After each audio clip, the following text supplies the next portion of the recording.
Hello, everybody, and welcome back to the Movie Battleground. My name is Aaron Knoll.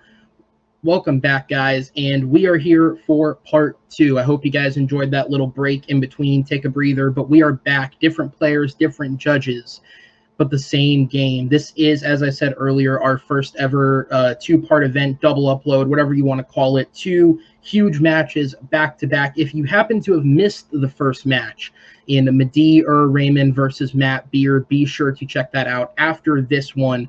But tonight we have a very fun match indeed. Two people at the polar ends of the spectrum kind of going up against each other in what will make for an interesting fight. On one end, we have someone with a lot of firsts to his name. If you're newer to the community, you may not recognize his name, but Evan DeGraff was someone who was around for a long time beforehand. He was a part of the team that put together what was known as the Fan Movie Trivia Schmoedown, which eventually evolved and merged and did 10 things in a row to become what people know as Full Metal Media and Trivia now. He was also a part of the original team that put together Movie Battleground. If you want to add a couple of other firsts to that, he played in the first ever match for Movie Battleground. He was technically the first winner because he won that match, and then he went on to become the first champion of Movie Battleground. Now, that's not to add any insurmountable pressure because it's also been forever and a day since he's been here, so anything could happen. On the other hand, we have the player that in the build-up to this I called the literal 30-second player. When we originally put this together in one night between personal invites and the public posts on the page, we had 31 competitors. So in order to even out to 32, I put my name on the list just to make it 32 and put it up on Facebook. In less than a minute, Steve Mesa commented on that post saying that if there was an alternate spot, he'd like to take it. And thus I edited the post and gave him my spot because honestly, the last thing I want to do is ever put myself in a position where I could win my own title before somebody else has won it. Not that I think I'm that good. I just don't want that possibility. And so with that said, we have tonight's match of Evan DeGraff taking on Steve Mesa. Let's go ahead and bring them in one by one and speak to them first. Up first, he is one of three former champs that returns to Movie Battleground. He was the first one to win it. He is my buddy, personally, Evan DeGraff. How's it going, man? It's going well. It's been a minute. Going to school, working full time. Sometimes, life gets in the way. You don't get the chance to do this. But you approached me. I think you DM'd me, right? And you're like, "Yo, do you want?" Yeah, part? You were one of the invites. It was one of the invites, and the thing with you, Aaron, like this community, let's be honest, sometimes is a whirlpool. But there's a few solid heads, and you're one of them. So when you're like, "Yo, can I be a part of this?" I was like, "Of course, anything for my boy Aaron." And on top of that, this is also just a lot of fun talking about movies for a while, especially with the pandemic. I'm one of those film goers that like goes to the movie theaters, if that makes any sense. And so it's hard for me to like sit down and watch a movie unless if I'm with a group of people. So just, getting the chance to talk movies with friends again is something that I'm really interested in doing. And also, like you said, I'm a champ. So I guess I got to come back and kind of show what the world I kind of got. Look, I do have to apologize to Steve right away. Like, he doesn't deserve this. He has to play the first champ ever in round one. Like, it's unfair to him. Like, for his first match, like, this is not a fair warm-up match. But cooler heads will prevail. He'll go 0-1, and life will be good. Well, I'm glad to see you haven't lost the confidence in all these years. So just one last question before I drop you to the back. What was it like prepping for this again? Prepping was fantastic, as in I did none. So we're gonna see how this goes. The good part about me, and maybe it's a bad part, I'm really good off the cuff. These questions I have a lot of knowledge on as is, so I think we're gonna be okay. And look, I'll be honest, in Movie Battleground, and the thing why I liked Movie Battleground much more than just trivia and that in general is just because like you don't need the knowledge, you just have to have enough where you can talk your way through movies and you can have a good conversation. You can actually be like, no, X, Y, and Z, and here's what you have to do. At the end of the day, it's about the points you're making, not the movie or the answer itself. Absolutely. All right, Evan. So with that, I'm going to go ahead and send you to the back for just a minute as I bring on your competitor. He is he was spun by the fate of the wheel as the favorite today. He is Mr. Steve Mesa. Steve, how's it going, man? Let me go ahead. Just unmute yourself quickly, could you? Sorry about that. Just coming over really bad cough here. So like I'm already at a handicap, and let alone I'm facing one of the first movie battleground champions. So I don't know. I think I got a little bit of an uphill battle going on today. So I'm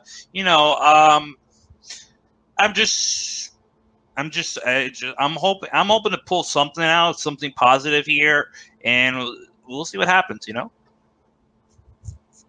Yeah, absolutely, man. And as I said, we had the roster locked. I wasn't confident in wanting to play myself. I'd much rather do the behind the scenes stuff. And then you were the first person to drop that comment, and I put you in. Now that the fates have evened that out a little bit and given you your matchup, how much do you regret that comment? Ooh, well, first of all, I thought this was, to be honest with you, I thought this was some sort of a regular trivia, challenge, movie battleground, battle for trivia and all this. And then when I started being sent the group chat in those videos, and I saw, could I cuss on this one? Is this okay? Just yeah, sure. Go ahead. Fucking go for it. Oh shit, I'm gonna have to talk a lot. I usually bullshit a lot. Maybe this will work for me. I don't know. And then we started going on with topics, and I picked stuff that were were a little more comfortable for my own bullshittery. Sometimes, but with a little bit of bullshit, there's also a little bit of truth there. So you're gonna have to find out which is which by the end of the night, and hopefully, maybe by the miracle of baby Jesus in the golden fleece, I survived this and come out on top. Who knows? Well, as historically things have shown, bullshitting in Movie Battleground has worked out well for a number of people. So who knows? It's going to be a fun matchup as I bring Evan back on screen. And let's run over the rules one time for the competitors here. So there are a max of 5 questions total. We'll get to that 5th one if we need to get to it. But the first 4 questions were sent to the competitors ahead of time. They submitted their answers in a way where they are both aware of each other's answers, so they had time to prepare or think on each one. With that said, we will go through each question. Each debate consists of 4 rounds. There will be a 1-minute opening for each competitor. That'll be followed by 2 minutes of kind of a flesh out period. You can uninterrupted explain your argument further. Then there will be 4 minutes of open debate. This is where you really go at it. You fight for it. You put in your points. And then that'll be followed up by a 1-minute closing period to kind of surmise and wrap up your arguments. I am not doing this alone, however. God knows I don't want to make the decisions for this one. So behind the scenes, I have 3 great judges in Austin Howell, Henry Sanchez, and Chadwick Webb, who will be coming on screen after the fact to make the decisions for me and award the points is first to 3 to win. With that said, guys, are we ready? Let's roll. Yep. All right. So up first, 2016, at least in the last few years, was one of my personal favorite years in film. I really enjoyed it. I mean, blockbusters galore, a lot of great small indie movies. And I mean, how many years do you get 2 Best Picture winners at the Oscars? One of those was a reference. You'll figure out which one in a second, because the question is, what is the best film of 2016? I think there were many, many great options, and these 2 guys definitely picked 2 of them. So with that said, behind the scenes, Steve, you elected to go first on questions 1 and 3, so you will be speaking first. As I pull up our timer and disappear, your opening starts when you begin speaking. And how much do I got for this one? You got 1 minute. I got 1 minute. Okay. All right. Here we go. All right.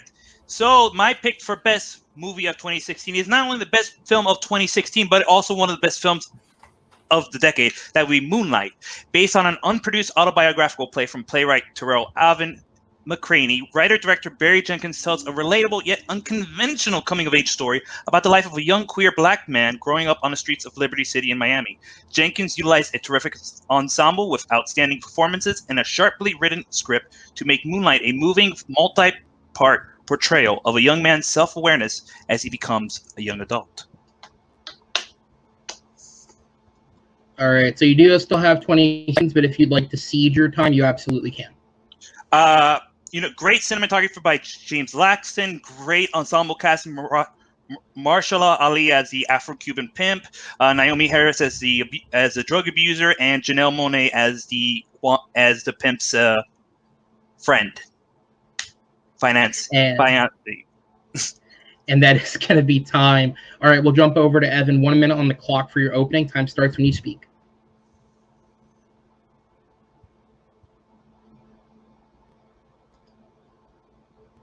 You are muted. Muted. I think here's the thing. Despite, Moonlight winning Best Picture that year, what won more Oscars in general that year? We had La La Land. La La Land is what I would like to call the magnum opus of Damien Chazelle, who became the hot and upcoming director since his start of Whiplash. And what was so good about La La Land in comparison to like Whiplash and even Moonlight, it's for a wider base. More people can enjoy the movie. The music is amazing and it is Oscar winning, especially someone in the crowd is past just movie music is a great piece of jazz. Dance numbers, the color palette. It is things that we see to this day in films now. I think it is inspiring, and I think it has shifted the perspective of film moving today. And what's really good and great about La La Land, just in general, is like it has become a part of just film culture, not even past film culture, just today's culture. Whenever people talk about their favorite musicals, it's now La La Land is in that conversation. Where like if you talk to a general person about Moonlight, they might not say it because a general movie fan might not know about Moonlight. So La La Land has a bigger reach. And that is going to be time on the minute. All right. So we go to the 2 minute expansion period. Steve, you are up first. Time starts when you begin speaking. Well, I see your point in that, but just because you win as many Oscars doesn't mean you become that movie is as great. Yes, you can get all the accolades you want, but Moonlight itself it's a portrayal of a coming of age story that's rarely seen by all the people that any people from across America. La La Land, you have all these people dancing in the middle of traffic, which is fine, which is your typical day in Miami, if I say so myself, but you literally get down to the streets of Miami and see what's really going on in Moonlight, and of a man who's struggling with his identity, whether he wants to become straight, queer, or in the middle. It's really hard for him to argue because he grows up on a very semi-abusive relationship with the mother. And a lot of that is based on not only the director's childhood, but also the screenwriter's childhood. And I think something that comes directly from their real life that's reflected on the big screen in a tremendous way, like Moonlight has been. It shows it very well, and then the lush cinematography showcases Miami in all of its grittiness and some of its beauty spots. Great, and it's told in 3 parts. It's told in Little, Chiron, and Black. All 3 people are the same people, which is different nicknames, and played by Alex Hibbert, Ashton Sanders, and Trevante Rhodes, both all delivering a beautiful performance and something that should have been recognized by the Oscars, but at least Mahershala Ali was awarded the Best Supporting Actor, rightfully so, for winning as the Afro-Cuban pimp Juan. And I forego the rest of my time. All right. So with 2 minutes on the clock, Evan, time starts when you begin speaking. Make sure you unmute yourself. All right, so getting into it, I think one thing that you're doing in your argument that's easy punch holes in is you are generally synopsing the movie, and kind of in this, you're not actually describing how it's great, just parts of it that you see are great. Or in La La Land, where like we can actually point to specific things. There's one scene in La La Land where Emma Stone is acting her balls off. Where she is acting in an audition, and that's something that is so hard to transcend as an actor. And the fact she's able to do it so competently is amazing. And like you said, you see my point and kind of how La La Land is one of the greatest films of all time, and like how people love the musical. It has a wider race, and getting to that point where you're saying Oscars isn't an accolade. Sure, great, awesome. A bunch of rich people, voting on the Oscars. Who cares? What does matter, though, is it had a wider success at the box office. And so that means more people saw it, and they saw it over and over and over again. And sure, you can correlate how Miami and how Moonlight showed Miami. Great. But La La Land also, the whole idea of La La Land was that whole idea of escapism and taking yourself out of reality, which we saw Emma Stone's and Ryan Gosling's character do. And so in the audience, especially during that final scene, whenever we were taken out, it wasn't about being in that real moment. It was more so showing us what could be and how it destroys you in the end. And the I think the big thing that like you're missing out with La La Land is just like the big scope that the film had. It wasn't just a moment in time. It was something that defined film for, you could say, the whole decade. And the thing too is it was part of the whole musicals. It's gonna die, this and this. But after La La Land came out, The Greatest Showman had some of the most The Greatest Showman had some of the most success a movie has ever had domestically. So La La Land paved the way for the future when it came to movies. It wasn't just about itself, but it was about something bigger.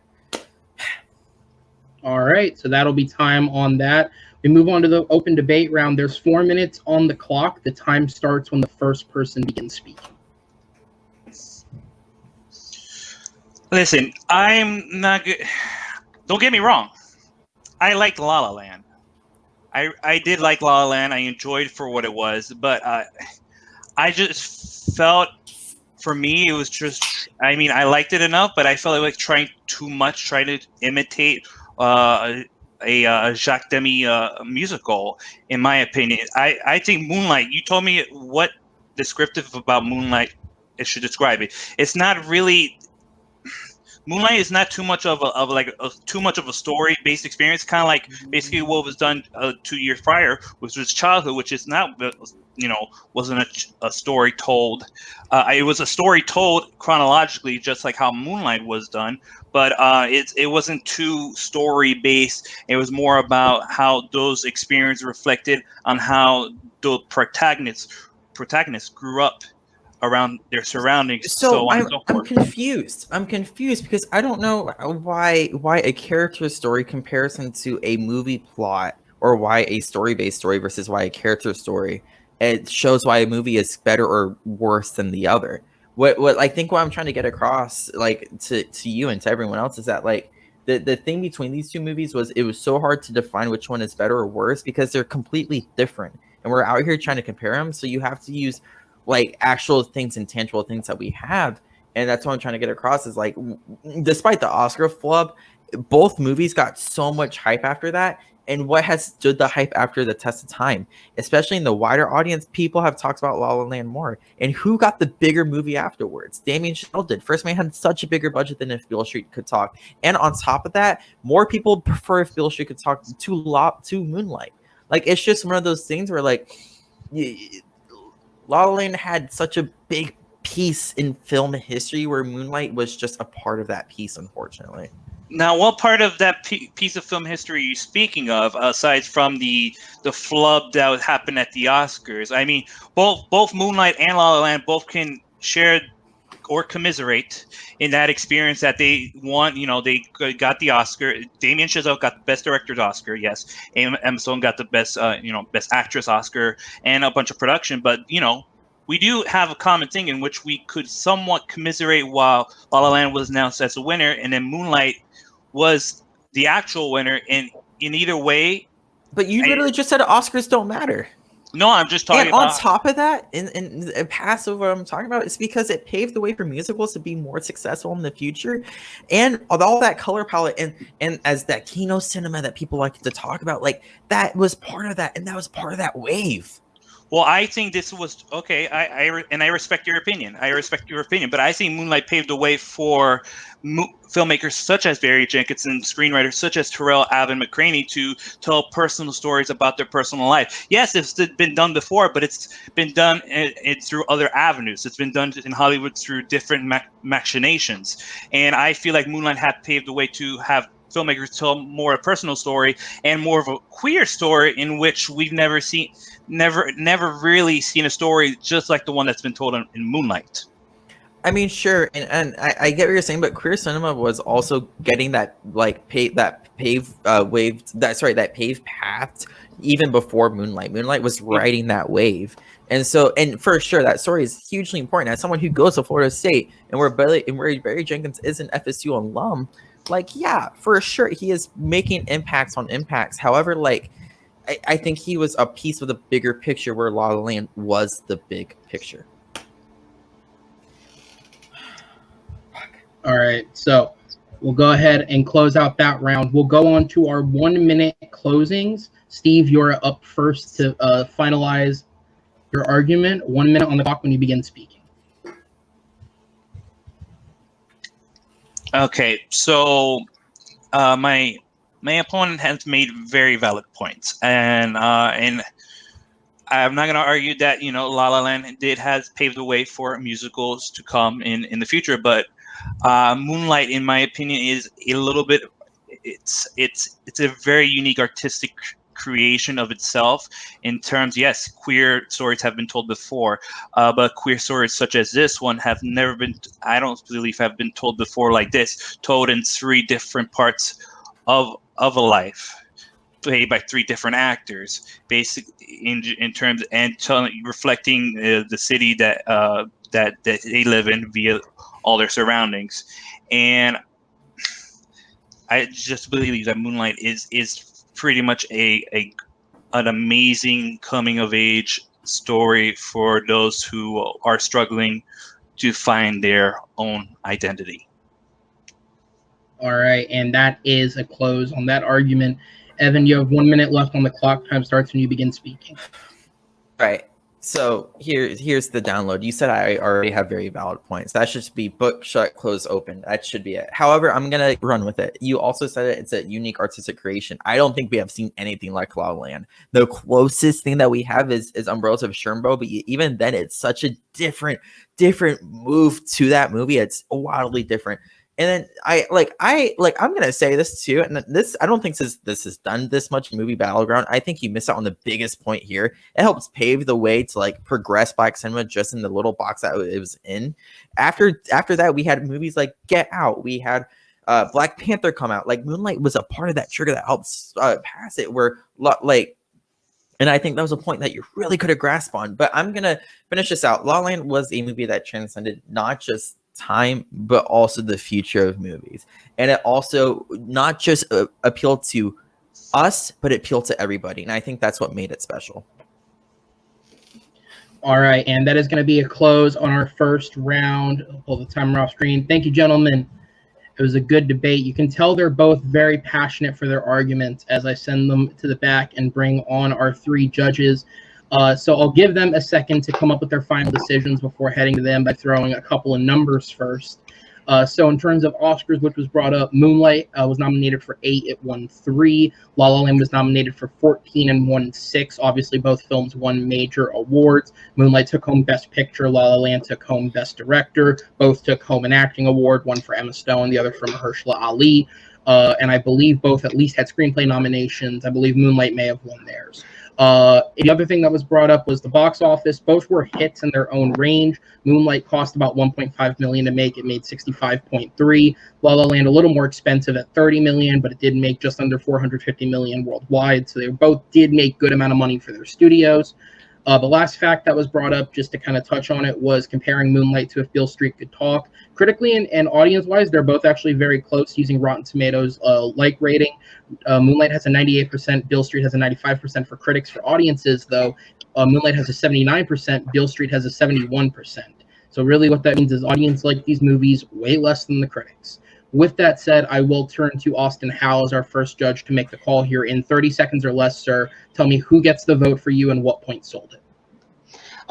Both competitors started out with the Oscar argument, but then both pretty much admitted that that's a poor way to start the argument, so that was kind of a wash for me. I wanted to see Steve maybe knock down La La Land a little bit more. I felt like he didn't really have any counter arguments for anything. It didn't really go after La La Land, which is what I wanted to hear. Evan had a little bit more balanced of pro his movie and against the other movie. I just felt like it was a little more concise, so I will go with Evan on this one.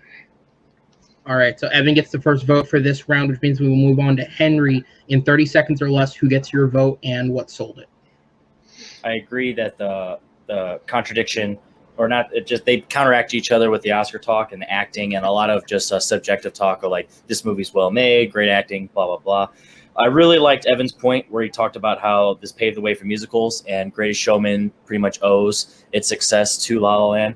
And I really liked Steve's closing where he talked about the filmmaking and how nothing's been like. He counteracted that pretty good, like the 3 parts, and then it represented the home life.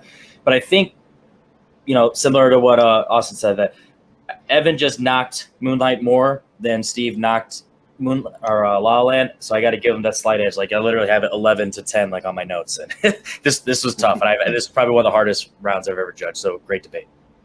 All right. It was a great debate, but with that, the first point will go to Evan. Thank you, judges, for your assistance. I will send you to the back, and we will bring you in for the next round as I bring our competitors back in. So the score is 1-0, but there's still plenty of game to go. And this next question is certainly going to be an interesting one because I can, just off the answers alone, there are 2 very different ways that this could be approached. So recently, more and more, we have seen in Hollywood the kind of buddy duo action comedy thing come back. We've also seen actors that generally don't really do things like that step out of their brand and into it. Some good examples of that include recently something like The Hitman's Wife's Bodyguard, which had Ryan Reynolds and Sam Jackson, or on a more serious side, we had something like The Nice Guys, which had Ryan Gosling and Russell Crowe playing a very similar role, but in a different type of film. So I thought that would make for a great question of what pair of actors would make a great duo in an action comedy? And I used The Hitman's Bodyguard duo as an example of a film recently that's done that. And so both these gentlemen here have pitched 2 very interesting combos of actors that, as far as I'm aware, actually haven't worked together at all as far as I could do research on. So this would be a very interesting way to make this work. But with that said, Evan, you're up first on this debate, so I'll go ahead and bring the timer up. And your 1-minute opening begins when you start speaking. Okay, so let's make something clear. Whenever people get asked this question, they always want to go with these artistic people and people who are like cool on screen and like have this certain ambiance about them. But let me tell you, all right, pitch. Let me tell you this. You have this SNL guy and you have this guy in Brooklyn Nine-Nine. His name is Andy Samberg. This man can make you laugh your pants off every single day of the fucking week. And then you have this guy. You have Ice Cube. Man used to rap. Man used to be in some crazy TV shows. Man was in one of the funniest movies of all time. And fucking Friday. And he's also now in some of the funniest nowadays shows. 22 Jump Street. Both have experience in cop movies. Both know how to work off their tones and of each other and kind of like their certain coolness. I think it'd be really out of bounds, and I think it'd be something way different than people normally don't see. And I think their comedy works for today and not for yesterday. And I think this is why this comedy group would be insane. All right, that'll be time on the 1-minute opening. Steve, you are up. Time starts when you begin speaking. There's been many great action comedies. 21 Jump Street, Hot Shots, so many that I can detail. But like when you think about action comedy, you go with the regular your Sandbergs and your Ice Cubes. I would go for like an unconventional pick, and I would go with Leonardo DiCaprio and Ryan Gosling. Both demonstrated great comedic chops let alone Wolf of Wall Street and in Crazy Stupid Love, and both bring their own type of intensity to a genre which will be star-studded for what it will be if you have a great premise to go with it. Heck, I can imagine even just having Tarantino have his last movie have DiCaprio and Gosling in it as an action comedy. I don't see why not. It'll be a great way for Tarantino to go off. Great swan song, if I may say so myself. All right, and that will be the argument. Tarantino's involvement pending on how much feet are allowed in the film. But with that said, Evan, you are up next for 2 minutes on the clock. Time starts when you begin speaking. You're still muted. You literally just said it yourself. One of the great action comedies of all time is 21 Jump Street, along with 22 Jump Street. And guess who one of the third main co-stars in it is? Interesting you bring that up, because that's Ice Cube. That's actually Ice Cube.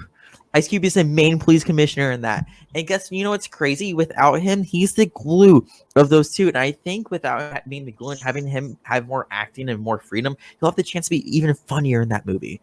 And what's even crazier than what you mentioned is you want 2 guys that haven't really been in that many. And you bring up movies like Crazy Stupid Love, and you bring up Nice Guys. Well, here's the thing, right? You know what's really crazy? What's really, really cool? Not everyone likes the Nice Guys. It's like the Nice Guys has this issue where like Kino, I'm going to use the word again, Kino people like it. And that's just it. And the Nice Guys, I fell asleep during it. I found it boring. I think the pace and the tempo is wrong. I also feel like people like Ryan Gosling and Leonardo DiCaprio, like their acting chops are amazing, but sometimes they lose that little bit of that charisma. You bring up The Wolf of Wall Street. The Wolf of Wall Street was literally just him as the main character, and it's about how he was a narcissist. And most of Leo movies are very similar in that vein, where it's just literally he's the main character. I don't know how I'd be able to play off of just one person throughout a whole movie, where it's just him and one other person. He can play off of a whole cast, but I don't know if he'd be able to do it during one movie with the whole time. He would have to share screen time, and same with Ryan Gosling. Like Ryan Gosling has that same problem too, where like you would have to have him play off of just one person the whole time. Where like Ryan Gosling has literally played in movies. I think Drive is the movie where he is the sole main character. You're forcing these guys to be like duos, and I just don't think it would work. Where Andy Samberg literally has all that practice, especially in Brooklyn Nine-Nine, whenever he plays a part to the character across with Amy, and Ice Cube literally in Friday, where he is playing across the part. So yeah. All right, I'm going to take that as a stop, and we will go ahead and move on to Steve. 2 minutes on the clock to expand. Time starts when you begin speaking. If you need to take a drink of water or something beforehand, go ahead. Nah, I'm good. I should wish I would have used my cough there. My mic there, actually. Whatever.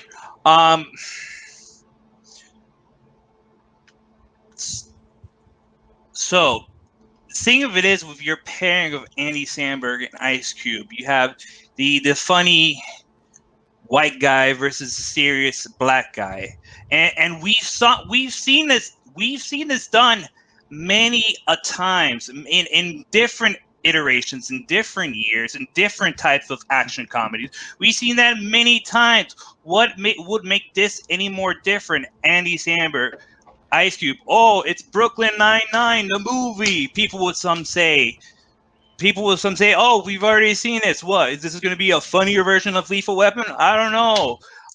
Ryan Gosling and Leonardo DiCaprio, yes, they do have their own types of films where they stand out. But from the times that they do play against their other co-leads, they bring it tenfold. They bring it, whether Ryan Gosling is playing off of Harrison Ford in Blade Runner, or whether they have Leonardo DiCaprio playing off of Christoph Waltz in Django Unchained, or playing off of Brad Pitt. There you go. Leonardo DiCaprio and Brad Pitt, co-stars that are on equal footing. You might as well put Leonardo DiCaprio and Brad Pitt 2.0. They're pretty much, Once Upon a Time in Hollywood was pretty much it's pretty much a comedy. More of a comedy than it is a drama, and a little bit of action. So you can kind of say it is an action comedy. So you can have these two people coincide, DiCaprio and Gosling, go play off each other, no matter who's playing what type of characters, and they're all going to come off just as gravy as you can be.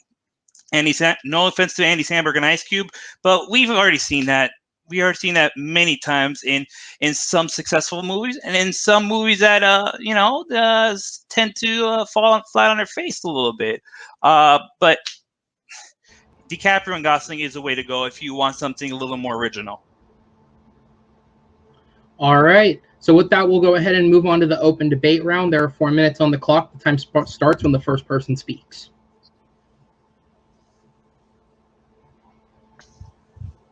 Sorry, you mean to tell me that two middle-aged white dudes in a buddy cop movie is original?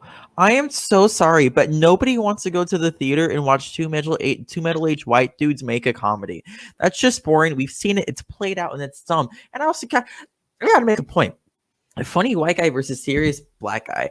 Dude, if you think Ice Cube is serious, you are in a whirlpool of whenever you should watch anything from his filmography. Like, you can say he plays a serious character, but like, there's a reason why it works. Who says he can't be funny? You're putting him in a box, and that's unfair to him as an actor. And you're talking about Brooklyn Nine-Nine, the movie. It's coming up on his last season. We're not going to get Brooklyn Nine-Nine, the movie. And like, it doesn't work. It doesn't work because he would be a side cop. It's not like he's the commissioner. It's not Brooklyn Nine-Nine movie. It's anything but that. And also, especially with Andy Samberg and Palm Springs, we're seeing that he's expanding his comedy. It's becoming more than just he's in SNL or he's in Brooklyn Nine-Nine. No, he's actually expanding what he's doing. And I'm gonna harmless point. Two middle-aged white dudes, as you were talking about, it's literally Leonardo DiCaprio and Brad Pitt 2.0. We don't need to see that again. Ryan Gosling is great. I literally just argued for him. But you literally said it's 2.0, and you've been harping on Once Upon a Time in Hollywood. None of this asks about the director. None of this asks about past movies. We don't know who the director for these movies are going to be. And if you're taking that assumption and running with it, then great. I can literally cast the best comedy actor of all time and put him in this spot, and I would make the best movie ever with Andy Samberg and Ice Cube. But that's not what we're talking about. I could talk about Quentin Tarantino all the time, and I could also destroy the fact that not everybody likes Once Upon a Time in Hollywood because it was slow. It was methodic. It's for a certain audience, and I think that's a problem you're going to run into with Leonardo DiCaprio and Ryan Gosling. It is only for a certain audience, where Andy Samberg and Ice Cube can appeal to literally everybody.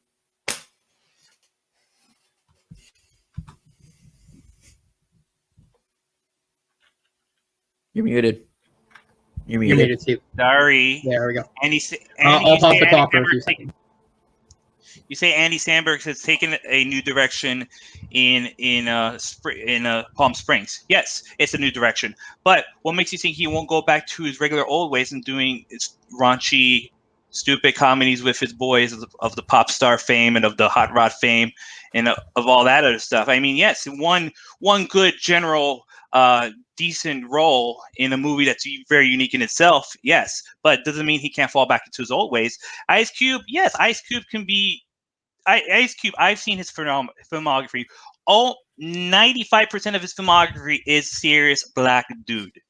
You get that 5% where he's a little kooky, and that's because he's getting into some family antics of like, are we there yet? Or any other crazy voiceover job that he can do with the Book of Life and stuff like that.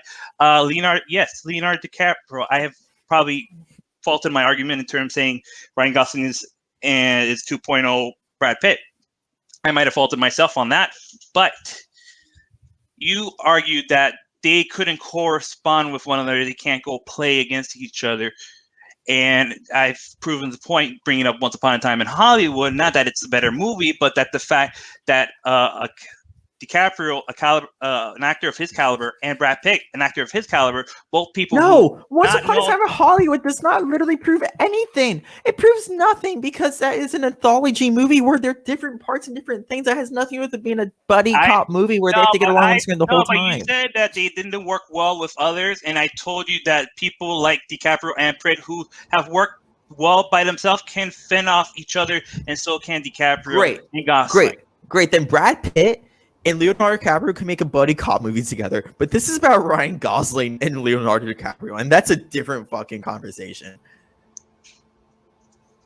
And also, Andy Samberg's discography, by the way, most of it isn't raunchy, stupid comedy, as you quoted.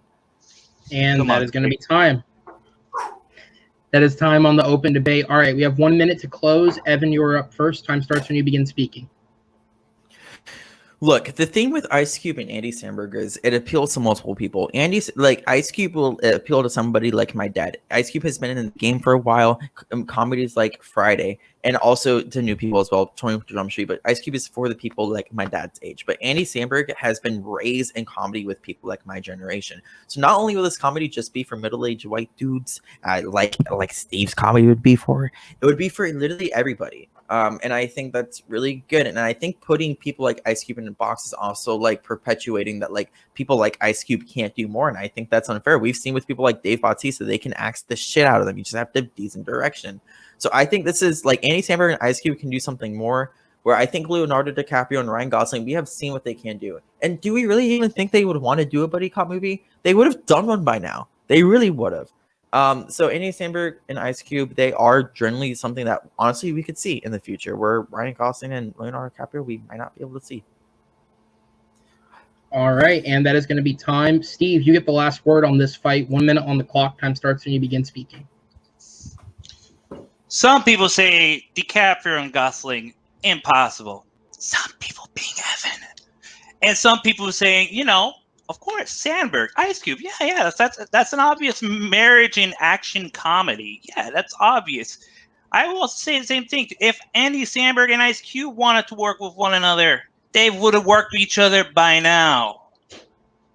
DiCaprio and Gosling, yes, you're hoping for that a shooting star comes across the way, that one day it'll pass by and that my wish fulfillment, my wish that DiCaprio and Gosling will star in a very successful action comedy, which, with the way things are going right now, I think it's more possibility for that to happen more than it's going to be with Ice Cube and Andy Samberg. All right, so we'll take that as a conclusion. Once again, gentlemen, a great, passionate debate from you guys, both doing a really great job thus far, but I will send you to the back for the moment, as we'll bring the people on who actually get to say whether or not you're doing a great job on screen. Welcome back, gentlemen. Well, you guys make your final calls. Obviously, a lot of this is based off of simple thought and conjecture, so there's not a lot of facts to correct or things to look up. However, I will say the dictionary defines middle-aged as 45 to 65, while Leonardo DiCaprio is 46. Ryan Gosling is only 40, so to call him middle-aged is a little unfair. Give him 5 more years, and then we can get into that debate. For what it's worth, the most middle-aged person is Ice Cube, who's 52, which is 3 years off the average 55.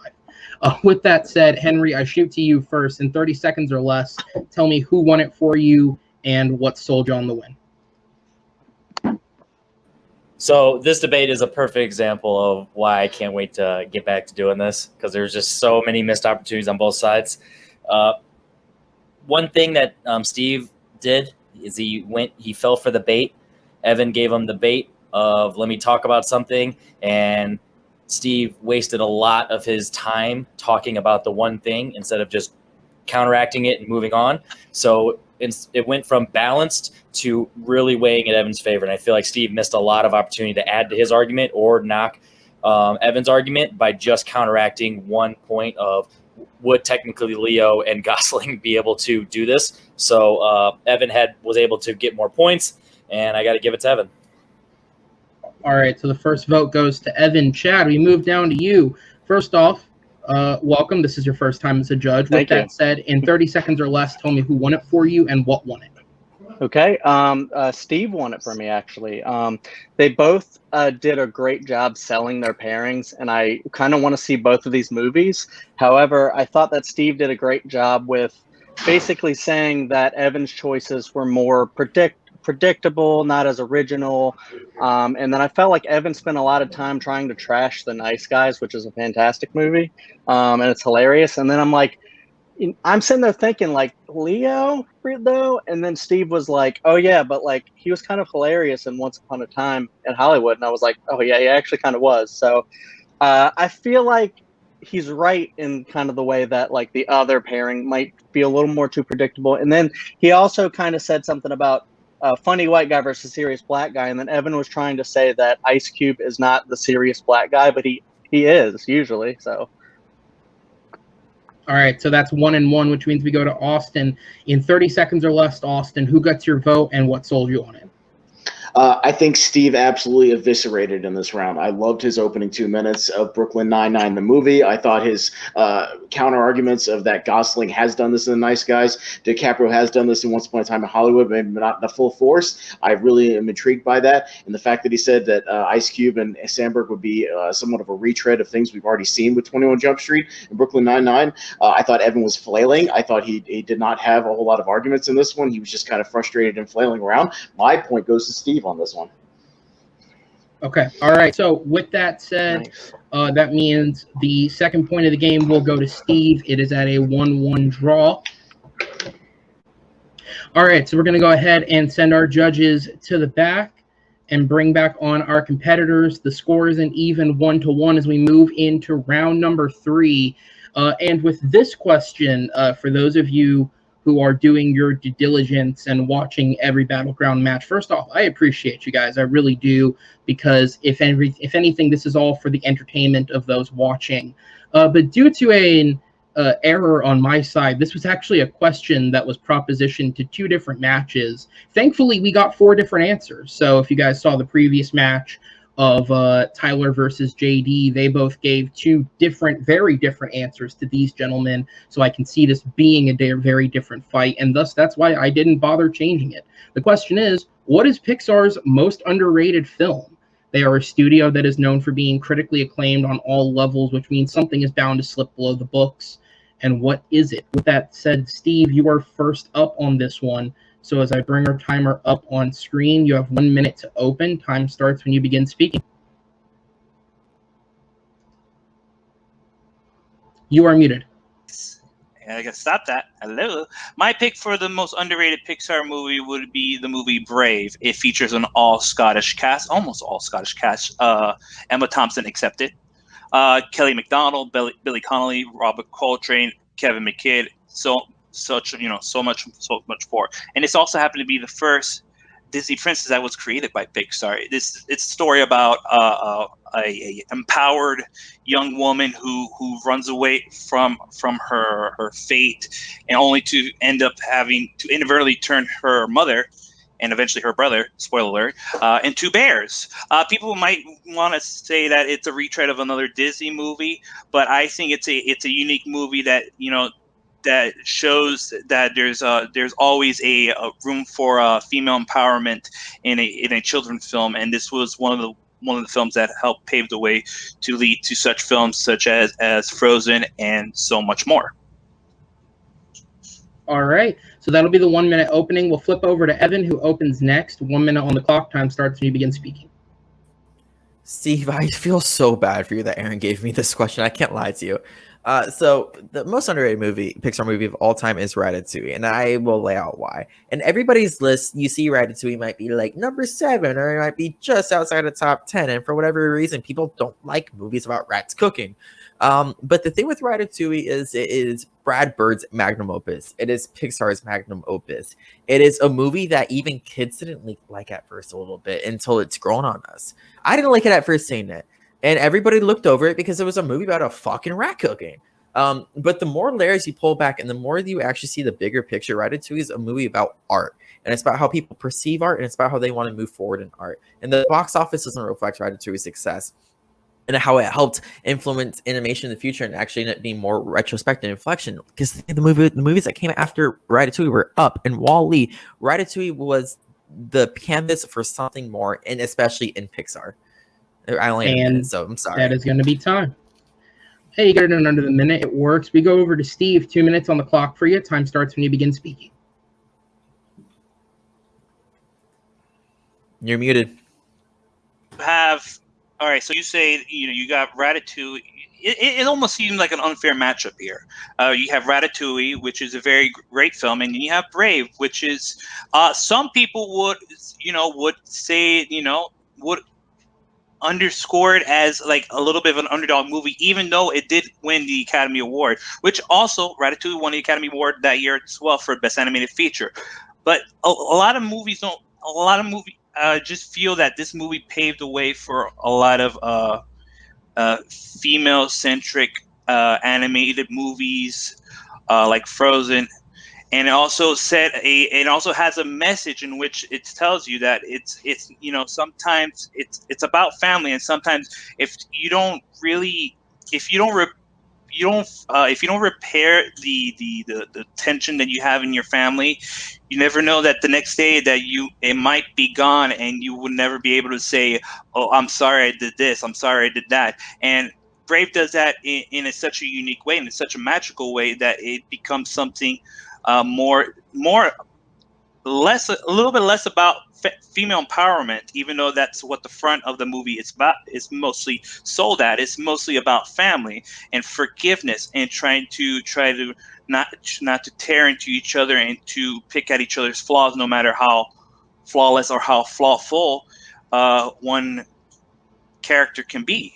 It's just a matter of just trying to forgive somebody for all their faults, and trying to see what they're what they want to do for their own life, and not setting a path for them just because that's how it was done before.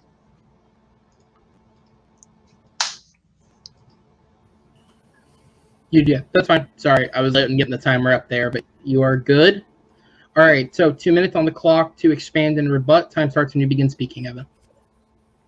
So I think you're a bit naive in saying that Brave led the way for the future female-driven movies, especially when we had films come out such as Tangled came out before Brave. Princess and the Frog became out before Brave, and those are two princess movies. On top of that, we also had Enchanted. We also had movies where, you know, even something as small like The Incredibles, which had like the Powerhouse and Elastigirl. Like, I don't think Brave led the way. I think films before it led the way, so Brave could give out a very mediocre piece of film. You know, on top of that, you're talking about family drama. We're talking about Ratatouille, where literally the dad went out and showed Remy dead fucking rats in front of everybody. That is family drama, and that is resolution conflict. And I don't think you're harping on the fact of like Ratatouille got overlooked. People didn't like this movie. People literally said that is rats cooking. And you're saying it's unfair to compare the two. We're talking about two underrated movies. And I could rag on Brave all day because it is just a rehash of a Disney story over and over again and done subpar. But the thing with Brave that people don't understand was like it was literally a Disney movie until the last minute. It was all Disney creators on that thing until Pixar was like, I guess we'll take it because we have to. And so it doesn't even feel like a Pixar movie. It doesn't have that charm. It doesn't have that adult versus childlike behavior in that the things in past. And you also talk about forgiveness in Ratatouille. Forgiveness was such a big message in Ratatouille, and it happened before Brave, especially in the facts where like Linguini had to forgive Remy for all of his wrongdoings, and then they took Storm in that kitchen. It was such a big moment in the film. And I also just don't think you're talking about how like people overlooked Ratatouille. They gave it a thing of like, this is rats cooking, no one cares, blah blah blah. And now we're fast forwarding today. Ratatouille's become such a bigger movie. Like we even had things like Ratatouille the musical came out on TikTok. That's fucking crazy. So I just think you're not harping on the fact like and time. All right, so we move on to 4 minutes of open debate. That time will start when the first person here speaks. Make sure you're both unmuted. All right, and balls in your court.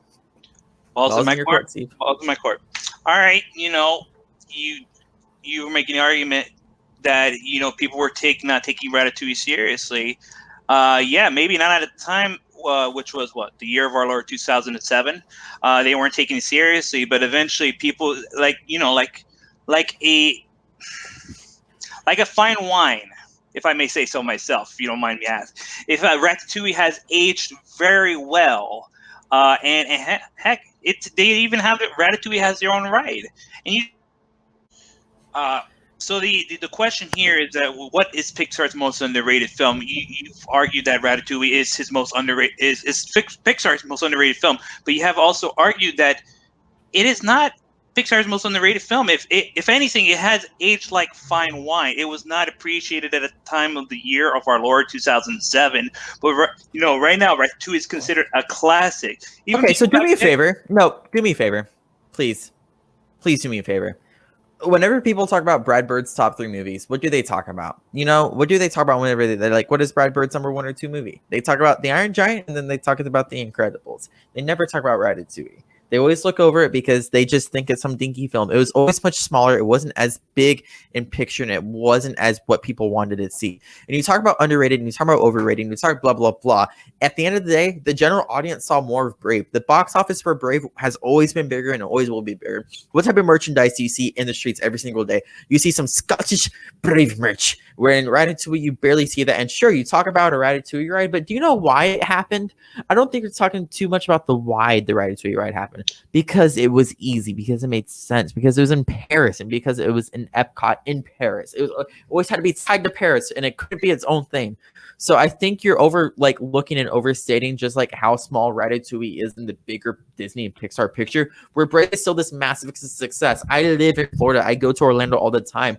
You know what merch I see over anything? I see fucking Brave merch because it's everywhere. People love the movie. You know, well, you must be living in a different Florida, because I also happen to live in Florida too. I mean, you visit Florida, I live in Florida, and I've gone. I'm from Tallahassee. You're from Tallahassee? Oh, Mazel tov.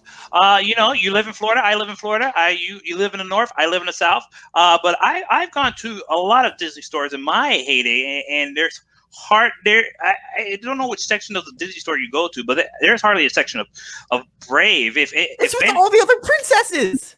I'm not even gonna harp on that point. Okay, so who cares? You're gonna have Disney princesses. Disney princesses are always gonna be the big thing. Yeah, who's gonna buy? Yes, who's gonna buy a stuffed rat? Yeah, of course. Nobody's gonna put a stuffed rat in their room. Of course. But Steve, for a minute, who cares? Because here's the thing: Brave is a fucking Disney princess. It's a Disney princess. Everybody will always see her as a Disney princess, so she's a part of a much bigger picture. But Ratatouille it's a small little itty bitty thing that, like, if you don't go back and watch it, you don't know what the diamond it is. And why would people be incentivized to go watch Ratatouille? There's no incentive there. It's an old movie. There's never going to be a sequel. Yes. Where Brave is a part of the big Disney umbrella. All right, yeah, but the thing of it is, Brave has also its own problems too. Brendan Chapman was almost shut out from getting nominated for the Oscar. Cool. She's the first female director Pixar, and this movie was also one of the last movie reviewed by Roger Ebert, his last Pixar before he passed away. How is that relevant? It's not. You know what?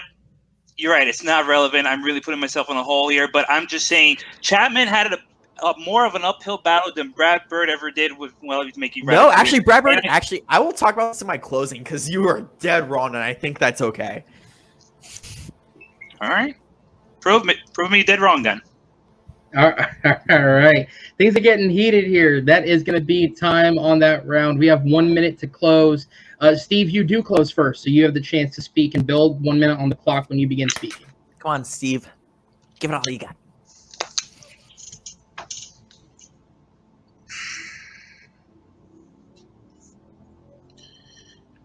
Brave, yes, there's been other movies like it before. There's been other movies like it afterwards. But out of all the Disney princesses movies that there is out there, Brave is the least talked about.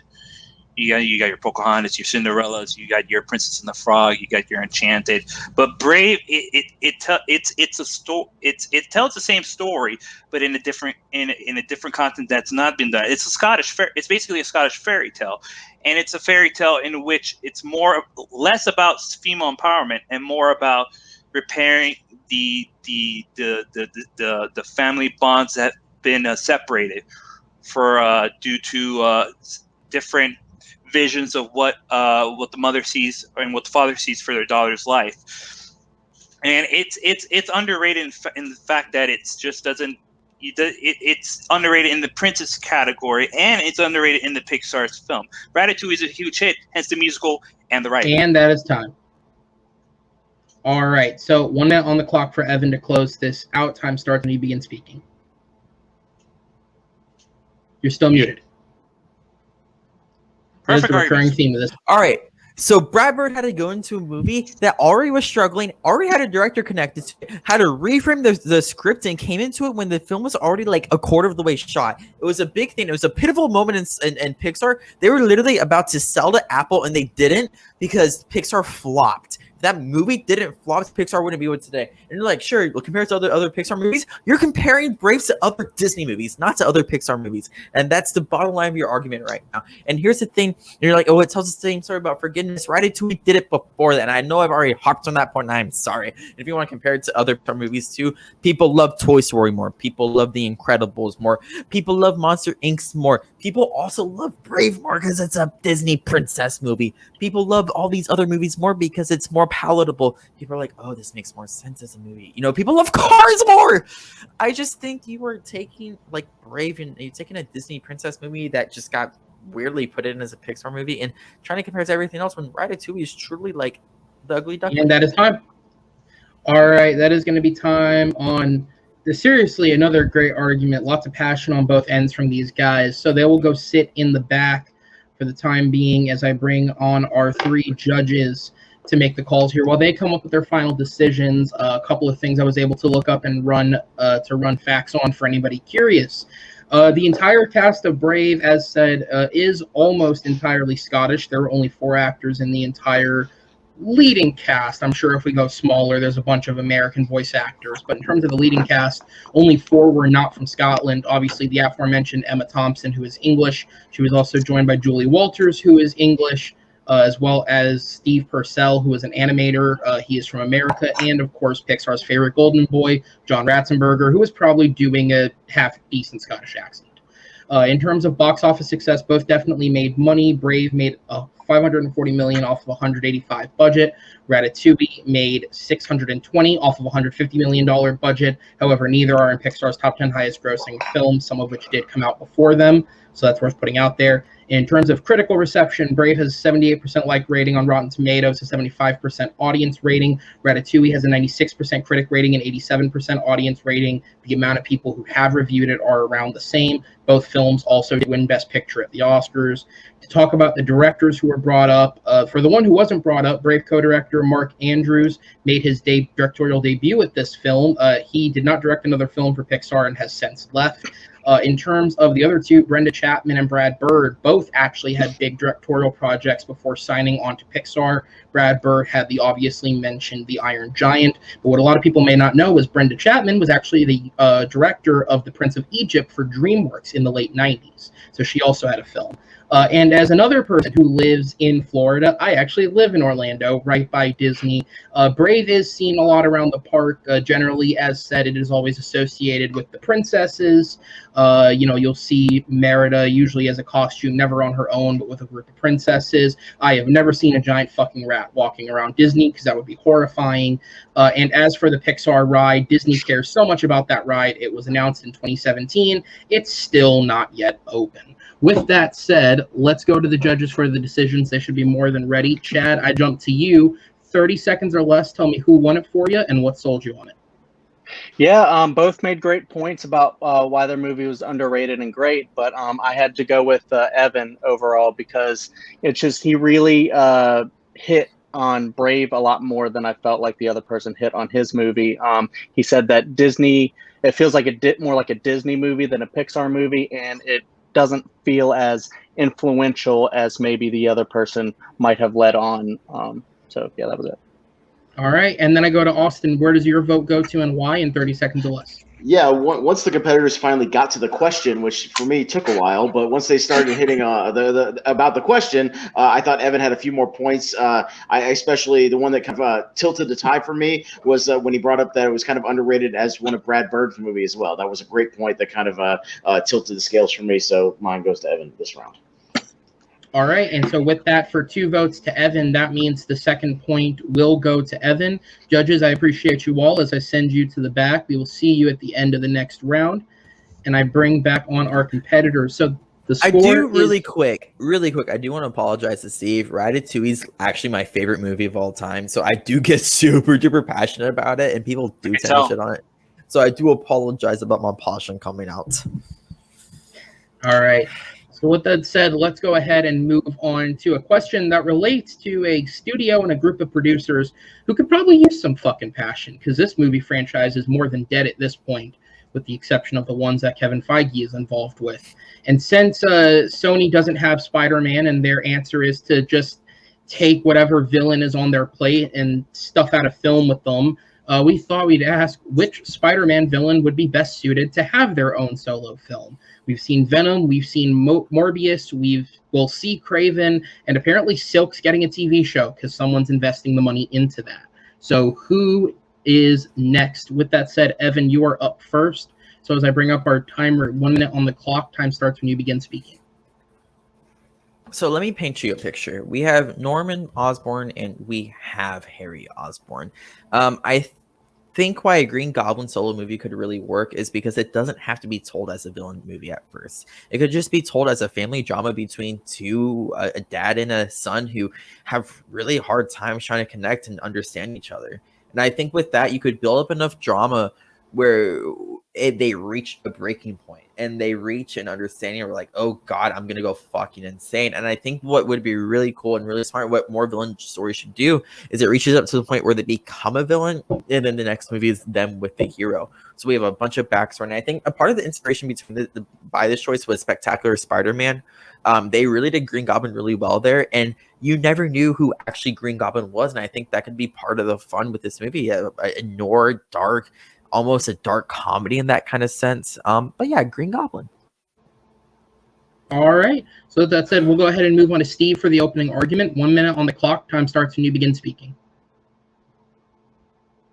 We've seen a lot of villains in the Spider-Man universe, whether it's in the motion pictures and some attempt at trying to make a Sinister Six movie, and Green Goblin and Goblin Jr.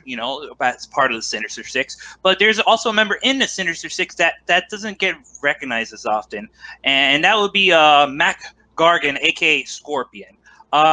He's basically a petty criminal that just really started on the low end of life, and then found himself on basically getting a super powered suit that basically gives him super strength and a tail that just super powered and spits out different types of liquids. And I feel like if we move into direction of a solo villain movie, it's time to move into a new direction, and that would be a Scorpion Mac Gargan origin story.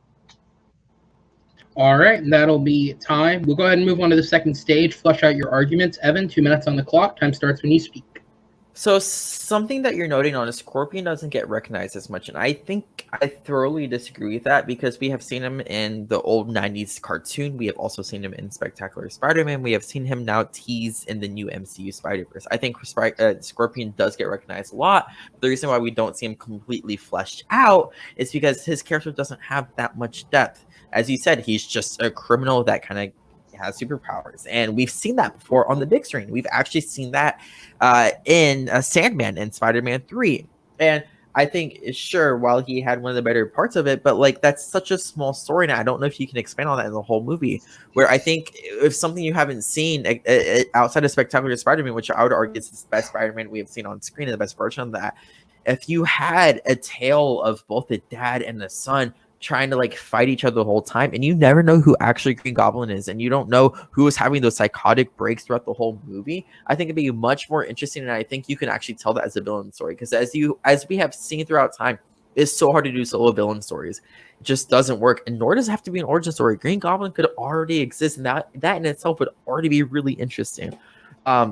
So even outside of Joker, where people don't appreciate that, I think being able to tell a story with two characters outside of one gives you more depth and gives you a chance to expand on it past, where if you just tell a story about a lowly criminal, I think you put yourself a little bit too much in a box, and you run the risk of kind of not telling something as deep as you would like.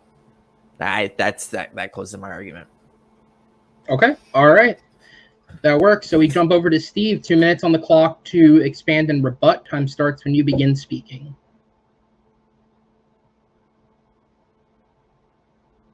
Check your mic. Father and son dynamics have always been a part of interesting stories to tell. Yes, but you say there's not really that much to tell about Mac Gargan. I mean, based on where Mac Gargan was at the end of Homecoming, we can build up his journey. We don't really even have to tell an origin story, like you said. We don't have to tell an origin story. We could just take for where he is at the moment, which is in jail, also played by the wonderful Michael Mando, who also played Nacho from Better Call Saul, and you take him his journey from jail, how he broke out, how he gets back together with his family, tell somewhat, basically tell a story that just basically builds, see him go from his breakout of jail or release in jail, and see how he become, and it basically ends with him being in that Scorpion suit. Norman and Harry Osborn, we've seen that done dozens of times, and unfortunately, last time we saw any type of Osborn in a Spider-Man movie, that almost killed the franchise. I mean, you had Dane DeHaan, for the love of God, playing Harry Osborn as this screeching, not Harry, just terrible version of Green Goblin. And I just think that type of bad taste left in the audience's mouth would not want to see probably another iteration of Green Goblin, and they will want to see much more of a fresher take, a unique take, a take that takes it in a different direction and in a different villain in the role of Mac Gargan, aka Scorpion. I just think it's time to put some new blood into the system, and I definitely would be interested in watching a Scorpion origin movie than seeing Goblin Part 2, Part 3. All right, so that will be the argument. All right, guys, so we have 4 minutes of open debate on the clock, ready to go. The time starts when the first person speaks. You are muted. Muted. The thing you already said from the get-go, you said it yourself, the father-son dynamic is super fucking interesting. Because you're talking about a multi-million-dollar corporation that is on the line here. And the thing that I think you're not talking about enough, sure, the Amazing Spider-Man 2 was a little bit of a flop, but you know why? The studio got way too involved in it. Mark Webb had a story to tell, and it would have been really cool if he just could have told on his own. But you're forgetting a Spectacular Spider-Man existed and did that so fucking well. It transcended what we thought Spider-Man community. We actually didn't know who the Green Goblin was. But going into that, you're talking about a journey from jail into the city. We've seen that. That's a heist movie. We also have seen that in the MCU where you want this to take place, called Ant-Man. We have seen kind of a heist / breakout of thing. Like, that is a normal story trope that we get over and over again. And you talk about how it almost killed a franchise. Okay, sure, it almost killed a franchise, but now we have Peter Parker in the MCU. So, like, things are always meant to happen, Sometimes things happen, but also the Amazing Spider-Man 2 also made decent money. So you say almost killed a franchise, but it was also Sony just being weird. And also, but we're not really arguing about whether the movie made money or not. We're just arguing about how the story was executed, and if it's executed poorly, we're talking about a story that's executed that also has. Sorry, but here's the thing. Listen, whether by the filmmaker or the studio, the story was still piss poor. No. But here's the thing, though. The thing with that, though, is there's also 2 other villains in that story. There's 2 other villains in that story, so that's why it doesn't work. Is because there's too many goddamn characters. Where in my story, you're literally limited to 2. There's no Peter Parker, so I think you drawing that comparison's a little bit of ill will because we are shrinking the character down size a lot. Well, the argument where I'm having is that you're having your argument based on the film's success, and we're not talking about the film's success. I'm talking about how no. My argument is, I mean, you're having a little bit of a base argument to say, the Amazing Spider-Man did very well money, but we're just talking about the villain, and I'm not trying to condemn you on anything like that, but we're just talking about how the villain, and we're trying to see. But I just combated that. We're like, we in the future. I'm going to see. We had too many villains, and we had Peter Parker in that movie, and I'm pitching a whole different movie than what you're talking about. And you also wanted to hit on what the audience might see. They might want to see some new blood. Well, I'm hitting on something that we haven't Scorpion. Nobody knows Scorpion, hence why I think Scorpion should have at least a little bit of a spotlight taken away from Harry. Steve, question for you. What has been the most successful villain movie of all time? I believe that would be Joker. Joker. What is the second most popular villain of all time? I don't know. It's gonna be Green Goblin. Green Goblin has it, and Goblin. I would say Dr. Octopus over Green Goblin. I don't know about that. No. Green Goblin. I mean that's your opinion. I respect your opinion. No, Green Goblin has been in more movies. Green Goblin has been in more movies. People know Oscorp more movies, right? Green Goblin has been in more movies. Scorpion has been in what, like maybe 2 movies. There's a reason for that, because his background and origin story isn't enough. With Harry and Norman, I don't think you're hitting on this enough. Harry and Norman have enough of a backstory where you could literally tell a whole fucking TV show with this. But no, we have the time to tell a story. We can flush out 2 characters. And even the problem with Joker, people didn't even talk about this. It was only 1 character, and the side characters that weren't close enough or didn't have enough depth with each other, where people couldn't grasp onto Joker enough to actually care about his actions. Well, you're right that it's where people can care about Norman and Harry. Better suited as and that's the thing. And that's what we want of our film. I agree that it's better suited as a TV series than a film. It's already been done as Succession as well. So you got another rip off of Succession just based on the MCU universe. Succession, no. What No, that's Steve. And that is going to be time. Oh, all right, guys. 1 minute on the clock to close out this fight. Evan, you are up first. Time starts and you begin speaking.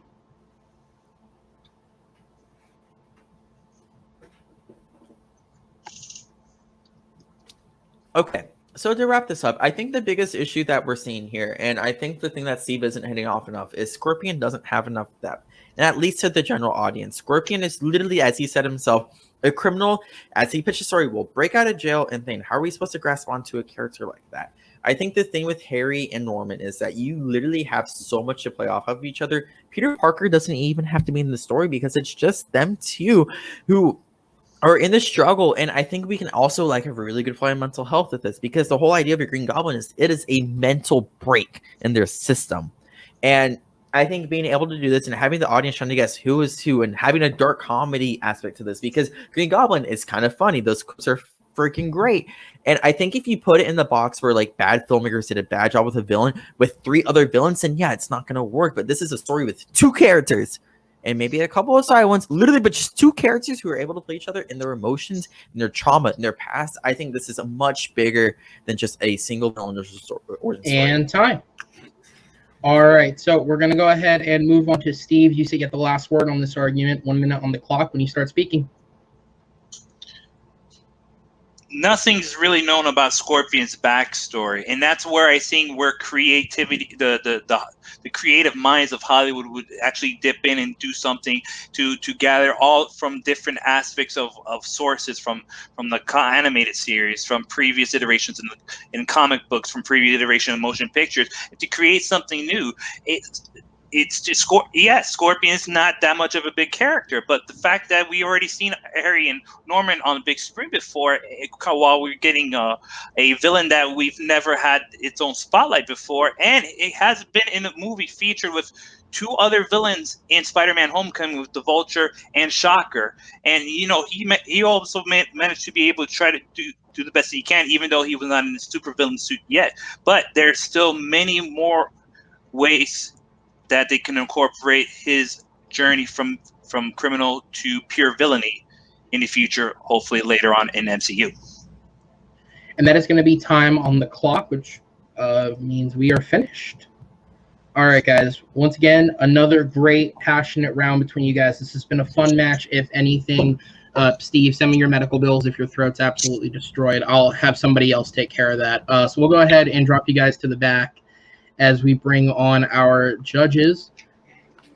All right, so while these guys are working on their final decisions, just in case anybody was confused as to, I'm sure everyone here has seen a Spider-Man film, but if you're curious as to the full amount of times these characters have appeared, obviously Green Goblin is a very known character in the Spider-Man lore. In the Sam Raimi films, both versions were portrayed. Norman Osborn was portrayed in 1 film and 2 cameos by Willem Dafoe, and Harry Osborn was portrayed in all 3 films and eventually as a version of the Goblin by James Franco. In the Amazing Spider-Man series, specifically Amazing Spider-Man 2, Norman Osborn was portrayed by Chris Cooper. He was contracted to return for sequels should the film have succeeded. Dane DeHaan appeared as Harry Osborn / the main Green Goblin. He was also set to return had the film not failed. As for Scorpion, as was said, he did appear in Spider-Man: Homecoming, portrayed by actor Michael Mando, and both these characters have actually appeared on screen together before, as they were both a part of the Sinister Six group in the Into the Spider-Verse. Green Goblin was voiced by, here's a callback, Lonely Island member Yorma Taccone, and Scorpion was voiced by Hispanic actor Joaquin Cosio.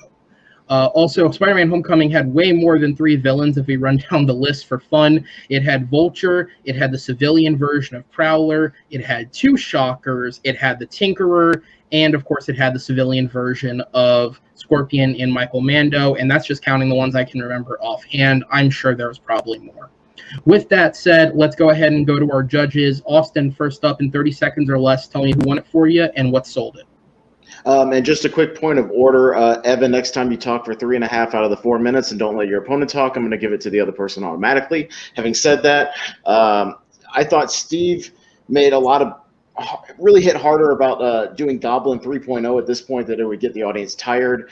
We've already had a bad taste of that several times. And then just a quick point that Evan defeated his own thing, talking about it'd be better as a TV show. Steven hit it harder for me. I go with Steve. Okay, so Steve gets your first vote, which means we go to Henry in 30 seconds or less. Who won it for you and what sold it? So essentially, all Evan really had is the family element, and Steve countered that his can also have a family element, both in prison and out of prison, and that his character would do good in and outside of the suit. And I have a lot more for Steve, so Steve won that by a lot for me. Okay, which means with that, Steve will get the second point of this game, meaning we are at a tiebreaker. So judges, I will go ahead and send you to the back. Thank you for your help as I bring our competitors back on screen. And that means that we will be moving into the blind round. Now, to explain how this works to you guys, how this is going to work, this is a fifth question that the competitors have not been given a chance to prep for prior to the match. Now, in order to make it a little more difficult on them, we are going to be doing this. First, I will give you a generalization of a question. I will ask you to name something very non-specific. You're just giving me an answer. You will submit your answers then in any order. Just say it out loud once you have an answer. Is that part understood? Okay. Yeah, So, I'm understood. Once you have locked in your answer, I will give you the more specific version of your question that you will be arguing for. At that point, your answer that was given previously, you will have to argue for that question. You guys don't have to do it completely blind. We'll go off camera for a few minutes, give you a couple of minutes to come up with something sort of prep. We'll come back. The fight will work the exact same way as before, and that will decide our winner. So with that, are you guys ready? Ready. All right, so let's go ahead and make sure both your mics are unmuted so you can get your answer out as soon as you have it. So your generalization for the question is, name me an Adam Sandler film. Uncut Gems. All right, Uncut Gems. Grown-ups. Grown-ups. All right, Uncut Gems versus Grown-ups. Your blind round question is, you have to argue for, why is that film Adam Sandler's best performance? Why is that film Adam Sandler's best performance? So we have Uncut Gems from Steve. We have Grown Ups from Evan. Because Steve submitted his answer first, that means he will go first on our final round. With that said, guys, for you, it'll be just a quick second. For the competitors, it'll be a couple of minutes. We'll let them get set up, and we'll be back in just a minute.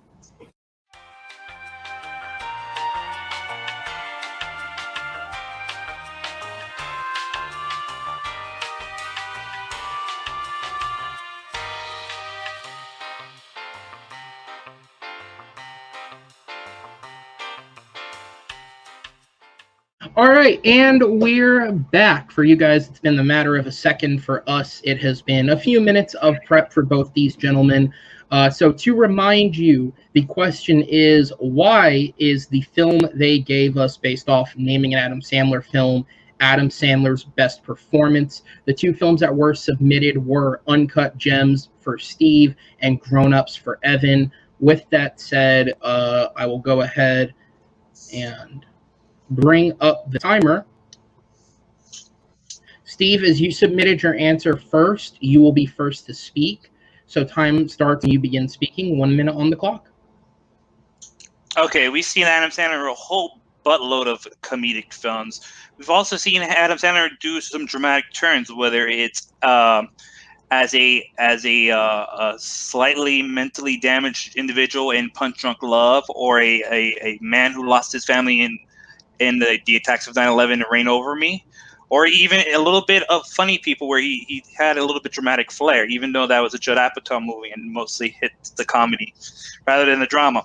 But in Uncut Gems, he plays this guy, this low degenerative guy, but he has this personality that just overpowers not only the audience, but overpowers the people that surrounded him, that makes him slightly more likable. And also the fact this probably was the biggest snub to ever happen in Oscar history. All right, so that'll be the closeout on his opening. Evan, you have 1 minute on the clock to open. Time starts and you begin speaking. Grown Ups is the magnum opus. It is the agglomeration of all of Adam Sandler's work.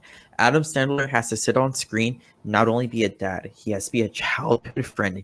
He has to be a fucking comedic genius. He has to put all the performances that he has put together throughout the year, like in Happy Gilmore or in Waterboy or in Billy Madison. He has to put all those together and put it on a screen as a dad who is having struggles, who is having missed opportunities, and is a struggling as a husband and is struggling as a friend. And he has to put all those emotions together and still have to maintain and be funny.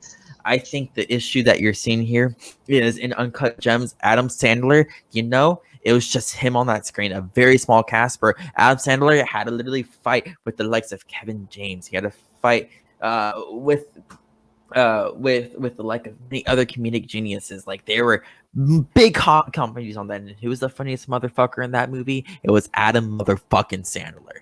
That's what he did. He had to fight on screen, and he goddamn did it. And that is time. All right, 2 minutes on the clock. Go back to Steve. Time starts when you begin speaking. Howard Ratner, the character that Adam Sandler built, is playing. He's immensely unlikable. He's a degenerate gambler. He's an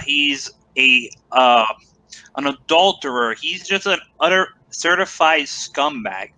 But the overwhelming personality of the character and the personality that Sandler brings to the character, it makes you want to cheer for him, even though that with every little step back that he suffers, you're enjoying it a little bit because he actually deserves what he's getting.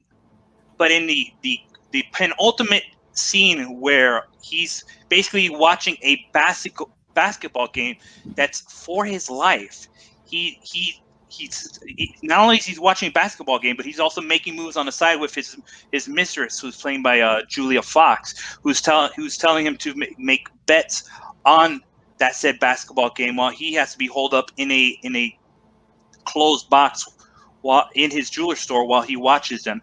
It's just the fact that that he's about to get something he deserved, but there's a little part of the audience that you just feel a little sorry for him, even though he, like I said before, he's like an utter scumbag and deserves what he gets. But his personality overpowers a lot of people surrounding him and the audience, that you can actually start to buy in his bullshit, and you can actually start to believe that he's gonna pull it. He's gonna actually do this. He's gonna actually actually make it to the end.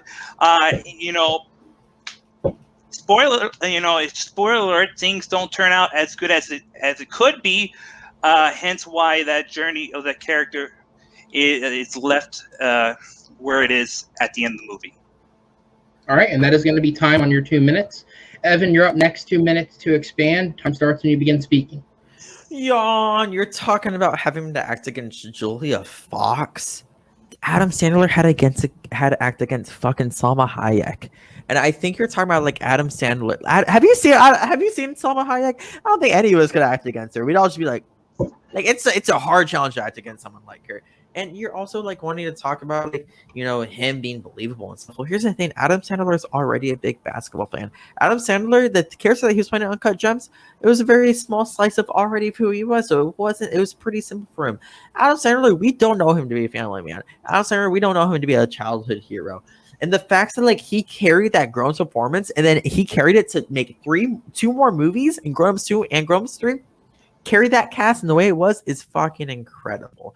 And I think we also need to hit on the point. You're like, it was an Oscar snub. It was an Oscar snub. I can tell you some fucking Oscar snubs. All right. Citizen Kane lost fucking big Best Picture. Alfred Hitchcock never won Best Director. Getting Close is still a goddamn bridesmaid. Saving Private Ryan lost his Shakespeare in Love. There's so many. Spike Lee fucking lost. Like, there's so many like other Oscar snubs to compare this to an Oscar snub, like even like Brokeback Mountain to Crash, to me is asinine.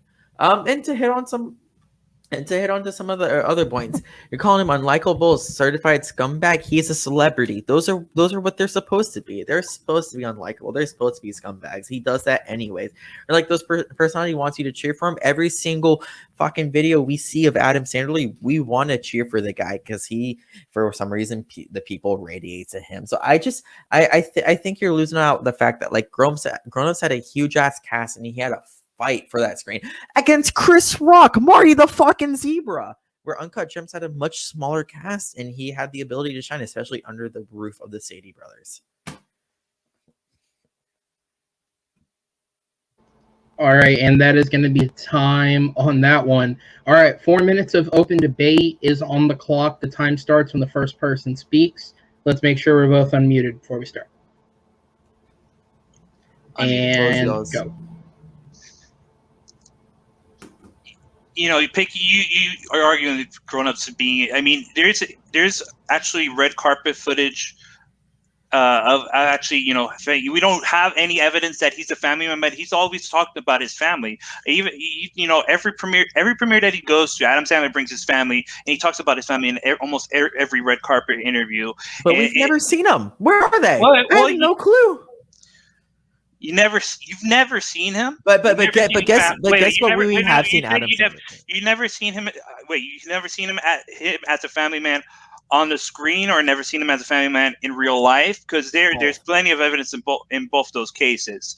In that case, and in my argument that Uncut Gems, he's probably the most unlikable character he's ever played. And you say it's based on something that he probably already has, an unlikable trait, because celebrities are unlikable. I mean, you know, we don't know if all celebrities are unlikable. You know, we know certain people have committed crimes in the past, but that's not what we're arguing about. We're arguing why this particular role, or why your particular role that you picked, is Adam Sandler's best performance, and it's the best performance because he gives something off a tour de force performance in which he tells people that he's just lying straight to their face, and that's what acting is. It's lying straight to people's faces, but he's doing this as the character, lying to people straight to people's faces, while also trying to find too many shortcuts that end up almost cutting his head off, you know, in actuality, and sometimes, you know, in metaphorically. Can we talk about the directors for a second? An actor's performance is only as good as the director. Adam Sandler literally had to go against some of the worst directing of all time in Dennis Dugan. He literally had to like go up against the guy who directed Jack and Jill, the guy who directed The Benchwarmers, some of the worst movies of all time, and he still was able to shine through. Where the Sadie brothers we have two directors being able to help an actor out and give him the best performances possible. Where Adam Sandler had to fall through and give his full fucking all. And you're talking about, you know, the basketball thing, blah, blah, blah. Well, guess what? Adam Sandler loves basketball. He plays it. That's the only thing that we see of him online. We don't see his family. We don't know who they are, but we see him playing basketball all the time. So that's something that he's used to. You talking about that last scene? He gets it. He's already there. So and like, let's be honest, right? We know Adam Sandler is rich. We've already seen him with the big jewelry and the big stuff, but we haven't seen him when he was small. When he had nothing. We're in Grown Ups, it kind of ships down to that. He gets to the point where he has to act as if he has no family. So I think when you look at Grown Ups, I think it's a much more in-depth, like, introspective, where Adam Sandler literally has to challenge himself as an actor, because he is not even working with someone who is even his wife or even his kids, and he has to work with comedians who are much funnier than he is. Kevin James, Chris Rock make much more money than he does, you know? Okay. Yeah, but you're having people fight over comedy roles in which they've already played an iteration of themselves or of a different cliche of character in other movies and movies before that or after that. You have people like Lakeith Stanfield, Julia Fox, Kevin Garnett. If you have Adam Sandler pull out a great performance out of Kevin Garnett, a better performance than you can see Michael Jordan and LeBron James combined in their respectful Space Jam movies, that's telling you something, and that's telling you how much of a talent that Adam Sandler is. He even pulled out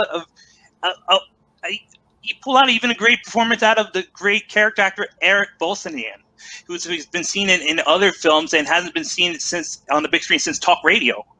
I mean, what can you say about that when he's helping pull his weight in an all-star cast such as that? I'm done, but I can wait. Just you wait. All right, so that'll be the 4 minutes. We do have 1 minute to close. Steve, you are up first on that front. 1 minute to close. Time starts when you begin speaking. You get Uncut Gems grown-ups. I mean, you're gonna argue that Uncut Gems is not better than the performance in Grown Ups. Grown Up is more of an ensemble piece with, like you said before, all the comedians trying to fight. Chris Rock, David Spade, Kevin James, Rob Schneider, all trying to argue for a spot on the screenshot. Adam Sandler trying to fight his damnness to there. Adam Sandler in Uncut Gems, he rises, and surpasses the ensemble, even though the ensemble cast itself in that movie is just as good, even maybe almost as good as Adam Sandler is in that performance. But Adam Sandler outshines them all, and he delivers a performance that it's unforgettable in a movie that's just ratchets your nerves and just makes you think what's going to happen next. And it's with an unpredictable ending and a gut a gut shot at the end too. And that's time. All right. So good argument there from Steve, as that is your last time for the game. I do want to say great first game, no matter how this goes, brother. That was a great job. Evan, this is your last chance to speak for the game. Time starts when you begin speaking. All right, you're exactly. All your actors have Oscar-winning experience, and you're like, oh, they have this and this. They are under the Sadi brothers. The Sadi brothers are what driven that ensemble, and it's what driven Adam Sandler. Adam Sandler was all alone on an island out there in Grown Ups, and guess what he did? You're like, oh, they have an ensemble. Well, he acted against that goddamn ensemble, and he outshined Kevin James. He outshined Chris Rock. He outshined Devin Spade. He was the funny folk part of the movie, and on top of him being funny, he had to be emotional. He be vulnerable, and he had to do what he did. And you're like, oh, it makes you think what's happening next. I think you're focusing way too much on the story, not the performance of Adam Sandler and Uncut Gems. We're in Grown Ups. It was the performance that carried the whole thing. It was the performance that grasped everything together. I think if you focus too much on the movie and Uncut Gems and not actually what the bigger picture is, then you're gonna get in trouble. Where Grown Ups, Adam Sandler was the heart of that movie, and without him carrying it, we wouldn't have gotten all the laughs. Especially with my great Meemaw, she wouldn't have laughed the way how she did. And that's it. All right, so that will be it. As I said, since this is the last fight, Evan on your return, Steve on your debut, great job, gentlemen. This couldn't have been a better main event for our first doubleheader, but the decision is not yours. It is 3 other guys, so I will send you to the back as we await a victor, and I bring in our 3 judges. So just to run over some stuff related to the round while these guys make a decision. It should be said they are 2 smaller, and it should be said everything I'm going to say, don't count it against them. Obviously, this was all off the cuff, so the facts should matter a little less. But with that said, it is the Safdie brothers, not the Sadi brothers, who directed the film. They are a smaller pair of directors, so that's totally fair. Adam Sandler has a wife and I believe 2 kids. They are often seen as cameos in his films, including in Grown Ups itself. Adam Sandler, as it was said, is very, very fucking rich. Prior to signing his Netflix deal, he had a net worth of $420 million, and that Netflix deal was worth over $250 million. So Adam Sandler is worth a lot of fucking money. With that said, judges, this is the game right here. All right, so I go to Henry first in 30 seconds or less, if your mind can grasp it. Who gets your point and what sold you on it? First of all, I'll start off. Nothing fucking sold me on shit in this entire round. What I will say is Evan bullshitted his way through this, and Steven didn't back up his movie at all. He had the right answer in general, let alone against Evans, and he just did not do a good job. He fought for the movie technically more, and Evan bullshitted his way, and everything Evan said was technically wrong, but Steven didn't counteract it, and I'm really fucking angry that I'm saying this, but Evan got the point because he did a good job debating. Regardless of right or wrong, he debated better in this round. All right, as it should be, if that's your feeling. So the first vote goes to Evan. Chad, I move on to you in 30 seconds or less. Who gets your vote and what sold you? All right, yeah. So Steven took a big risk and it paid off. Evan had like a really big fight there and he tried his damnedest, but no, Steve definitely won this for me because, You know, he sold us on this unlikable character that you still really want to root for. And then, like, Evan kind of shot himself in the foot for me when he sat there and he was like, you know, acting like being directed by to a great performance by the Safdie brothers was the big negative, and that he had to work it, like Sandler's performance was better in Grown Ups because he had to work really hard against a lot of other talent. I just don't see it. Okay, so it's 1-1, which means we move to Austin in 30 seconds or less. Who gets your vote and what sold you? Sometimes it's not about the pick, it's about the arguments. And somehow Evan overcame the odds. He get the creative art, as silly as it was, the creative argument of overcoming bad direction, overcoming a cast, and putting all of his characters into one. He came up with an argument. Steve had the easy layup. Evan had the hook shot, white man can't jump, half court shot, and he nailed it. Evan. All right, judges, thank you so much for your participation in this match. I will send you to the back. And with that, and your winner by a final score of 3-2, it is Evan DeGraff taking the hard-fought victory. So let's get into this and talk about it, man. And I'm going to say the same exact thing to Steve.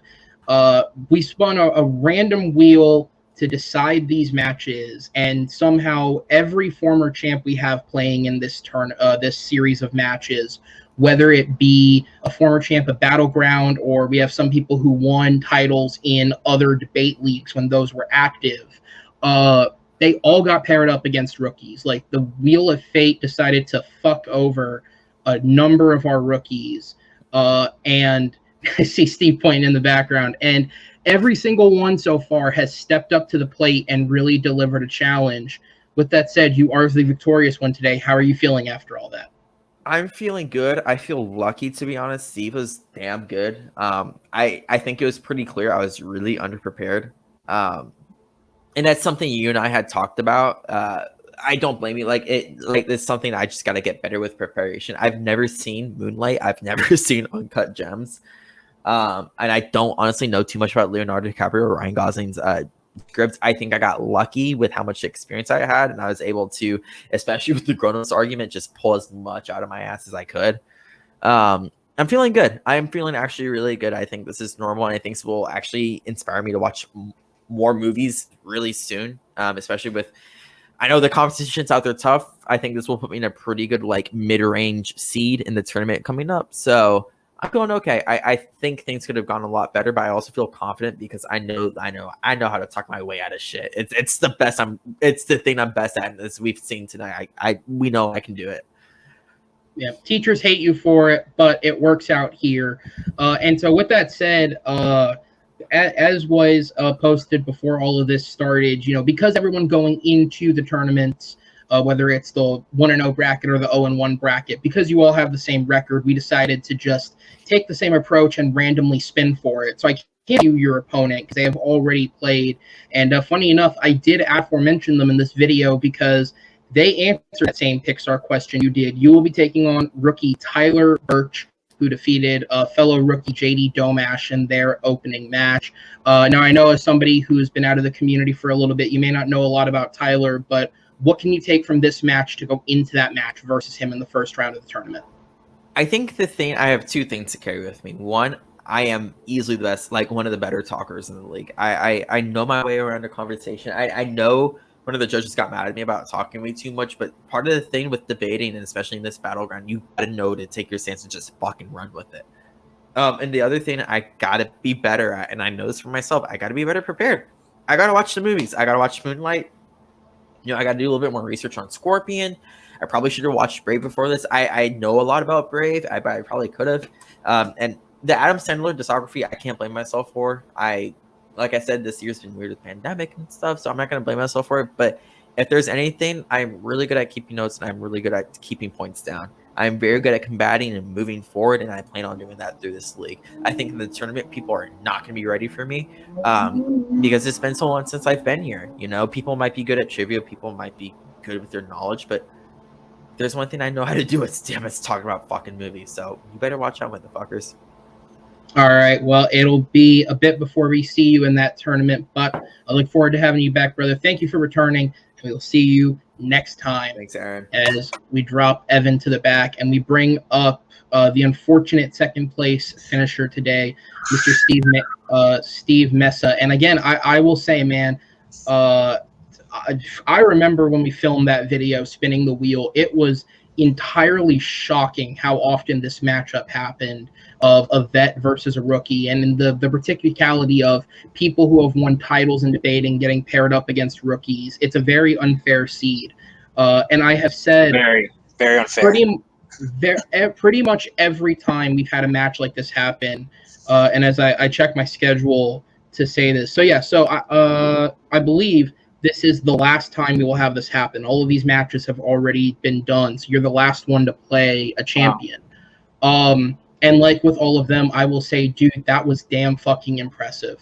Every single one stepped up to the plate, and you are another one of those, dude. That was incredible, especially considering you signed up for this not even fully knowing what you had walked into. So I just got to ask you off the bat, how do you feel, man? How's it feel? To stay along the lines of Rocky, I went the distance with Evan, aka Apollo Creed. Just, hey, yo, just call me Rocky. I was just swinging left and right, and hey, yo, Adrian. All due seriousness, I literally didn't know what I was getting into until I saw the videos. I'm like, okay, I got an idea, and I literally wasn't know what I was getting into. Just going into the first argument, and I literally was going into as the first person in this first match, in this first argument.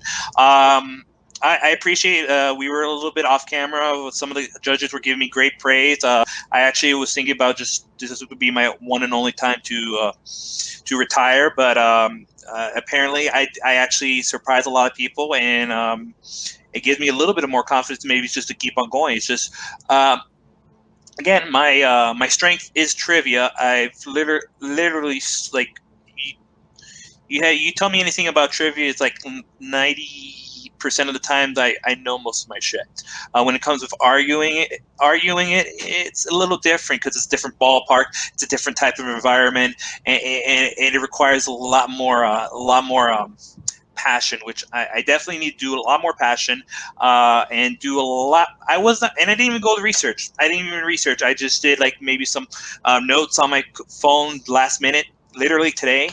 But I fought hard for my Moonlight. I lost. I fought hard for Uncut Gems. I lost. It's just ironic for the ones that I thought that I fought for the most, that I was going to fight for the most, I end up losing. But maybe it's just a little bit of irony. You just have to learn a little bit of a lesson on how to do things in the movie Battleground realm. Absolutely, and yeah, man, 100%. I would say against a majority of other competitors, and specifically the rookies, just simply because it's a hard thing to step into and take on. I would say you do very well against them, and you may well have that chance. So going into, obviously, the 0-1 tournament, which is where you will be seeded because of the result of today's match, it doesn't really matter. It just kind of decides who you're playing. And unfortunately, we don't have a specific person yet, but I can tell you, you'll be playing the person who loses the matchup between the situation very similar to yours. Kevin Moreno, who is another person who has played around the trivia leagues, making his Battleground debut, and he will be going up against former Battleground player Jeremy Adams, who never won the title, but especially those who were around back in the day would say he was one of the better players who never actually won the title. So Kevin's getting stuck in a shit situation like you. You never know how it'll work out, but how do you feel about playing someone from that matchup if you know about either of those guys? I do not know either of these guys. Either very fresh names in my my cranium right now, but whenever we get this set up, when we do this off thing and we figure out what the topics are for it, I tell you what, I'm going to be a little more prepared this time around. I'll definitely have all my notes up. I'll have my window notes, my actual notes here, and make sure that yes, I don't work off the cuff very well. I mean, I did most of the times maybe a 2 occasions where I've read off of what I was reading, but most of the times I'm not really good at prep in improvising too much.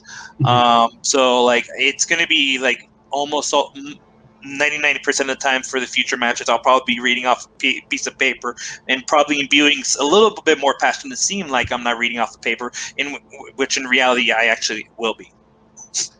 Well, that's all stuff that comes with experience, which is unfortunately the one skill set you lack today. But you brought everything else for a first timer, man. So I appreciate your participation, and I look forward to having you back in the near future. But not too soon. You'll get a bit of a break first, I promise. All right. Got it. A little bit of a hiatus. I think I deserve a little hiatus, taking the first ever champion to the distance. A little bit of break. You know what I'm saying? Just a little bit. It won't be next week. But we'll see you, man. Thank you so much.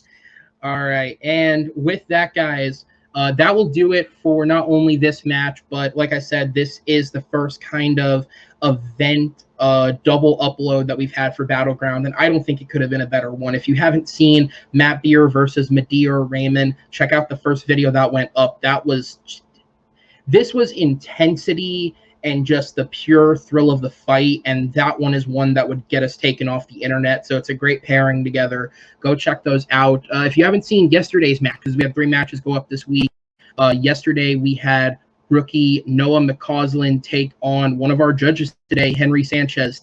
Check that out.